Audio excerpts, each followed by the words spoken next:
We want justice. Arnab जी आगे बढ़ो, हम तुम्हारे साथ हैं। आज अर्नब जी के साथ जो हो रहा है वो अर्नब के साथ नहीं हो रहा है, हमारे साथ हो रहा है, ठीक है ना, हमारे साथ हो रहा है। क्यों हम उनके साथ क्यों होगा? उनके साथ हो रहा है मतलब हमारे साथ हो रहा है। ये क्या हो रहा है? अर्नब को छोड़ना चाहिए। अर्नब को जब नहीं छोड़ेंगे, मैं मोदी जी से भी मैं बोलना चाहती हूँ कि मोदी जी इसका ख्याल करें। क्यों बोलिए, क्यों हो रहा है? हमारे महाराष्ट्र में क्यों हो रहा है? ये क्या है? हमारा अधिकार नहीं है इसमें कुछ। सच बोलना गलत है क्या? उनको जेल में क्यों नहीं लगाया? वो क्या किया बताओ, उसने क्या किया था? सच बोलने का सजा। जैसे एक्टर्स और एक्ट्रेस के बारे में पता चलता है कि वो जेल में है, उन्होंने आज ये खाना खाया है, ये कलर के कपड़े पहने हैं, आज रोटी दाल खाई है, सुबह वॉशरूम गए या नहीं गए, शाम को वॉशरूम गए या नहीं गए, ये सारी बातें पता चलती है ना। उस तरह हमें अपडेट अर्नब की भी चाहिए कि अर्नब ने क्या खाया है और अर्नब किस कंडीशन में है। ईच एंड एवरी अपडेट सरासर गलत हो रहा है, ये कम्प्लीटली निंदनीय है।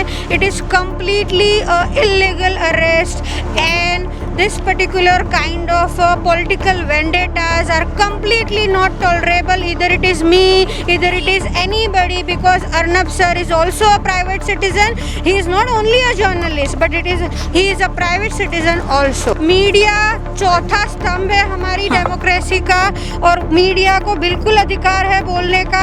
अगर इस तरह से अगर मोदी जी ने इतने सारे लोगों पे ऊपर केस कर दिया होता जर्नलिस्ट के लोगों के ऊपर, तो सारे जर्नलिस्ट अंदर होते। पर जर्नलिस्ट का काम है बोलना, जर्नलिस्ट का काम है पूछना। जर्नलिस्ट आपकी फ्रेंडली इंटरव्यू नहीं लेंगे, जर्नलिस्ट उनके हिसाब से क्वेश्चंस पूछेंगे, तो उसमें उनको अंदर करने के बाद उनके ऊपर इतना अत्याचार करना वो सरासर निंदनीय है। और मैं चाहती हूँ कि ये देश के supreme court and Amit Shah ji and माननीय नरेंद्र मोदी जी इसको ध्यान में लेकर इसके ऊपर कड़े से कड़े कदम ले। मैं अर्नब सर के लिए यहाँ पे आई हूँ, उनके जो उनको इलीगल अरेस्ट किया गया है उसके प्रोटेस्ट करने के लिए मैं यहाँ तक आई हूँ। अकेली आई हूँ, अपने बच्चे को लेकर आई हूँ साथ में। ये मेरा लड़का है, वो भी इसके प्रोटेस्ट के लिए यहाँ पर आया है। उनको पता है, महाराष्ट्र शासन को पता है कि उनको थ्रेटन है अर्नब जी से, इसलिए उनको इलीगली अरेस्ट किया गया है। अगर उनको थ्रेटन नहीं होता तो वो अरेस्ट नहीं होते। जहाँ की रिया को अरेस्ट करने के लिए नीचे पुलिस खड़ी होती है और रिया जी को आधा घंटा दिया जाता है नीचे उतरने के लिए। अर्नब जी को तो 1 मिनट नहीं दिया गया है कि आप नीचे उतरिए, हम आपका वेट करें। बाकायदा उनके घर में घुस को उनको अरेस्ट किया गया है। ये तो इलीगल अरेस्ट है। और हम उनको अर्नब जी को यही मैसेज देना चाहते हैं कि we want justice and whole nation is with you, whole nation is asking. पूछता है पूरा नेशन आपसे, मोदी जी से पूछता है, जो अर्नब जी दहाड़ते थे अपने स्टूडियो में, पूछता है भारत। अब हम पूछते हैं, नॉर्मल जनता पूछती है कि उनको इनजस्टिस दिया नहीं जाए, उनको जस्टिस दिया जाए। पूछता है पूरा भारत, सबसे पूछता है, मोदी जी से पूछता है इसके बारे में। ये जो जेल है इसका हिस्ट्री बहुत बुरा है पहले से, मतलब इसमें कुख्यात गुंड वगैरह आते के ये लोग रखते हैं। अर्नब जी ने ऐसा कौन सा गुनाह किया है कि अगर ये इस जेल में उनको लाया गया है, तो ऑफकोर्स मुझे ये लगता है कि इस जेल में उनको लाने के पीछे कुछ मकसद इनका होगा।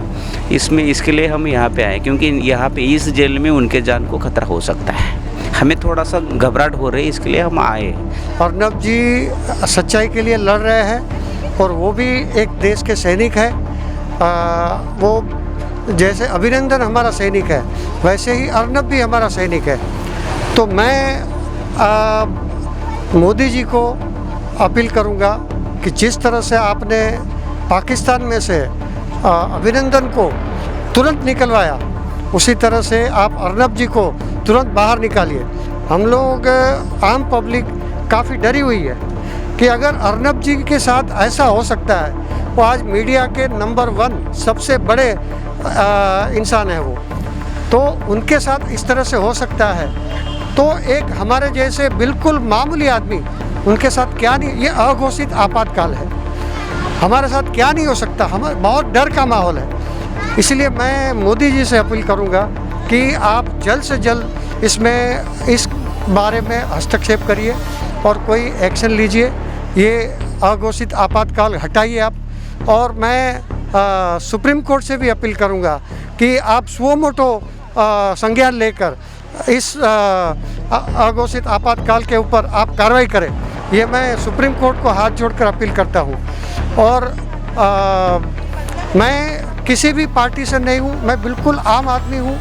मैं सिर्फ देश की भलाई चाहता हूँ और सारे देशवासियों की भलाई चाहता हूँ। अर्नब जी ने सच्चाई की लड़ाई लड़ी है, हम उनके साथ हैं और उनके लिए न्याय हो, ये हमारी मांग है। आने वाले 2024 के चुनाव में इसका इम्पैक्ट बिल्कुल दिखेगा, क्योंकि जिस तरह से हमें प्रॉमिसेस किए जाते हैं लेकिन उसके बाद इलेक्शन के बाद उसका बिल्कुल इम्प्लीमेंटेशन नहीं होता है, तो ये इसका चुनाव पे असर बिल्कुल होगा। जब वोटिंग होगा ना तो ये सारे वीडियो हम अपने एक दिमाग में लेके चलेंगे कि हमारे यहाँ पे ऐसी घटना घटी थी जहाँ पे लोकतंत्र का कुछ वैल्यू नहीं है, जहाँ पे इलेक्शन का कुछ वैल्यू नहीं है, सिर्फ और सिर्फ सत्ता में लोग अपने में मधुर छाए हुए हैं। भी ऐसे इलेक्शन में तो हम ज़रूर याद रखेंगे और हमें ऐसा है कि हम वोटिंग देंगे ही नहीं, ये क्योंकि हम चाहते हैं कि जनता हमारे लिए हो, जो भी नेता वो हमारे लिए हो, इसलिए हम वोट करते हैं। लेकिन नेता तो अपने लिए ही है, अपने बच्चों को पाल रहे हैं, पोस रहे हैं, लेकिन हमारे लिए तो कोई भी नेता नहीं खड़ा है। Whether it is BJP, whether is Shiv Sena, whether it is MNS, कोई भी हो, वो हमारे लिए है ही नहीं। तो वो क्यों कहते हैं कि हम आपकी आवाज़ बनेंगे? हमारी आवाज़ दबाई जा रही है, मीडिया की आवाज़ दबाई जा रही है, तो वाई वी आर वोटिंग? हमें वोट का राइट्स है, तो हमें डेफिनेटली राइट्स है कि हम वोट नहीं करेंगे। इस बार तो हम वोट नहीं करेंगे, कोई भी पार्टी आए वो कुछ भी करे। अर्नब जी को जिस तरह से एकदम अंदर किया जा रहा है, उसकी वजह से मैं यहाँ आया हूँ। और हमारी टीम की वजह से भी मैसेज आया था कि ऐसा भविष्य में इसे किसी को अंदर नहीं किया जाए। और भले आप सत्ता में हैं, इसका मतलब ये नहीं कि सत्ता के दौरान आप किसी को भी दबा सकते। किसी की भी आवाज़ की जिम्मेदारी होती है, उसकी कोई भी गरिमा होती है, तो हमें उस सब के लिए सबको साथ में आना चाहिए।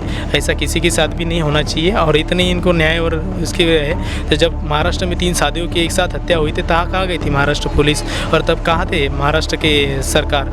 तब क्यों नहीं गए थे वहाँ जाके? आज इतनी पुलिस यहाँ लगाई गई है, इन्होंने तो किसी की हत्या तो की नहीं है, ना ही किसी के साथ रेप किया है। तो फिर ऐसी कौन सी बड़ी बात थी कि और किसकी आज़ादी के लिए आपने किसी की बात बोलने के लिए, और वो तो पत्रकारिता है, कल आपके साथ भी ऐसा हो सकता है। सर, मेरे घर में मेरी बेटी है 10 साल की, जो देखती है कि ये इस तरह से काफ़ी दिन से ये चल रहा है। अर्नब जी को इस तरह से अन्याय करके अरेस्ट किया है।